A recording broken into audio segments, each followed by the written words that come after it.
Ang mga kamay sa Ward Luna. Si Ben, isang bagong pasyente sa Ward Luna ng San Lorenzo Hospital, ay naghahanap lang ng katahimikan. 2 araw na siyang narito, at sa kabila ng mga gamot o pain reliever na kanyang iniinom, patuloy pa rin ang pangangapos ng kanyang dibdib tuwing gabi. Hindi dahil sa kanyang asma, kundi dahil sa kakaibang pangyayari sa kanyang kwarto. Laging sa pagitan ng alas 2 at alas 3 na madaling araw, may mga nakirinig siyang yabag sa hallway. Mabagal, parang may naglalakad na may sapatos na goma. Hihinto ito sa labas ng kanyang pinto at susundan ng mahinang pag-ugong ng kumot na hinihila. Sa unang gabi, akala niya guni-guni lang. Pero nang ikalawang gabi, kitang-kita niya ang kumot sa kanyang paanan na unti-unting gumagapang palapit sa kanya, na tila ba may sarili itong buhay. Nagpapadala lang po ako ng gamot, kuya, sabi ng nurse na tawagin na lang nating Myrna. Ang matabang nurse na laging nakangiti. Nang magreklamo si Ben, baka nananaginip ka lang dahil sa ininom mong gamot.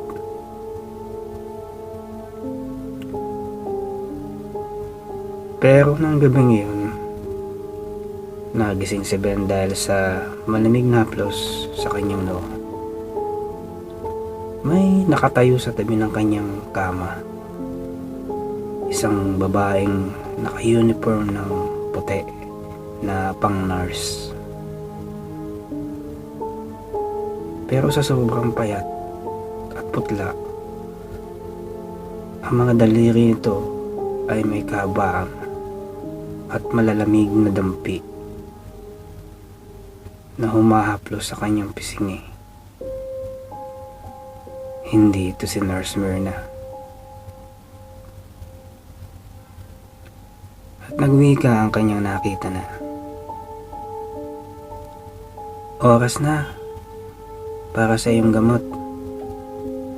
Bulong ng babae na may ngiting hindi umaabot sa kanyang mga mata,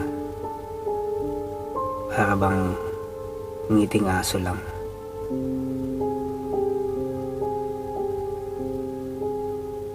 Napatalon si Ben at hinahanap ang ilaw.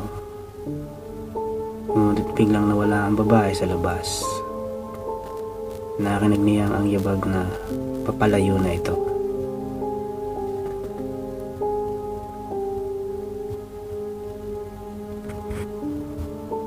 Kinaumagahan, sinabi ito ni Ben kay Dr. Reyes. Sabi naman ni Dr. Reyes, wala pong ganong nurse sa ward na ito. Ben, sabi ng doktor, 5 lang kaming nurse dito. At si Nurse Myrna lang ang babaeng nurse sa gabi.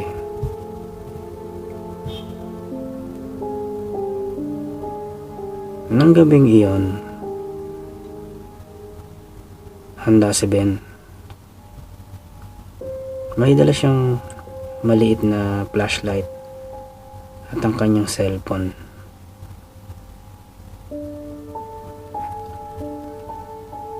Hating gabi nung maramdaman niyang muling gumalaw ang kumot. Mabilis niyang binuksan ang flashlight at itinutok doon ito sa paanan ng kanyang kama. At doon niya nakita sa ilalim ng kumot may mga kamay ng babae, mapuputla na parabang wax. Ang ito'y unti-unting humihila ng kumot at nakita ni Ben kung paano lumitaw ang mga braso hanggang siko, hanggang balikat.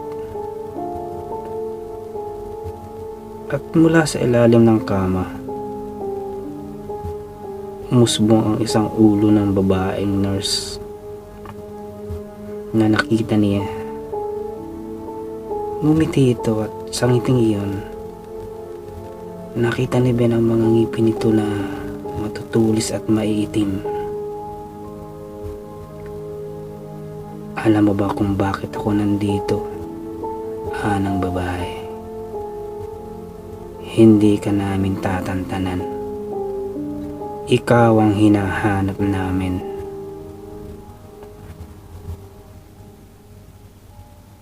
Napasigaw si Ben at tumakbo palabas ng kwarto. Sa hallway, wala siyang makitang sino man. Biglang may narinig siyang iyak mula sa room 307.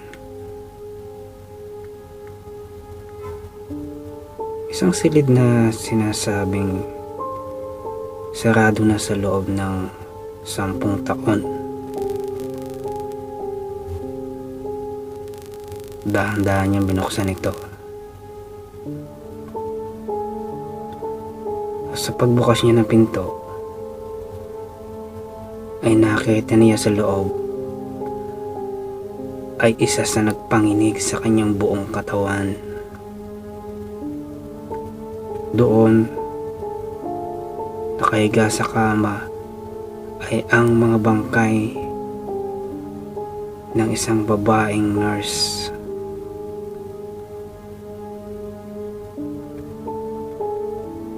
Ang leeg ay nakabaluktot sa isang hindi natural na posisyon. At sa tabi nito, nakatayo ang isang espiritu ng babaeng nurse. Ngumingiti. At nagwika ito ng,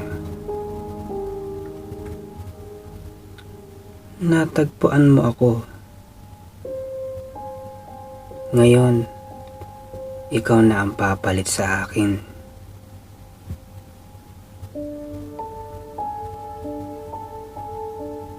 Nang lumingon si Ben, naroon na ang mga nurse. Si Nurse Myrna, si Dr. Reyes,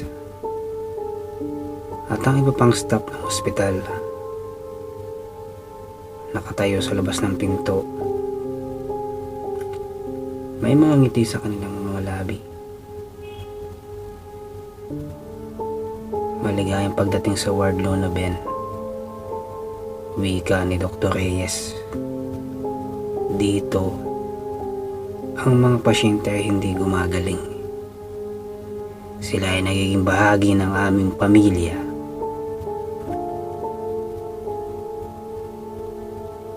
At nang tumakbo si Ben patungo sa emergency exit, bigla na lang siyang nagpabalik-balik sa harap ng room 307 paulit-ulit hanggang sa maubusan siya ng lakas. Huli niyang nakita ang mga kamay ng babaeng nurse na humahabol sa kanya. At ang huling narinig niya bago mawala ng malay ay ang bulong nito. Walang tatakas sa World Luna. Lahat tayo ay mananatiling magkakasama magpakailanman. Okay mga ka-Elias, sa susunod na yung next episode nito, abangan nyo, supportahan nyo yung video ko, yung aking pagna-narrate. Pasubscribe na din po para ma-inspire pa po ako sa paggawa ng mga kwento. Bago pa lang po ako sa narration, na-inspired lang po akong gumawa ng mga horror, itong mga katatakutan na storya na to. Kaya po humingi po ako sa inyo ng konting support, pa-like po ng video, at saka po kung gusto nyo i-share, okay lang din po, pa-comment na din po. Maraming salamat.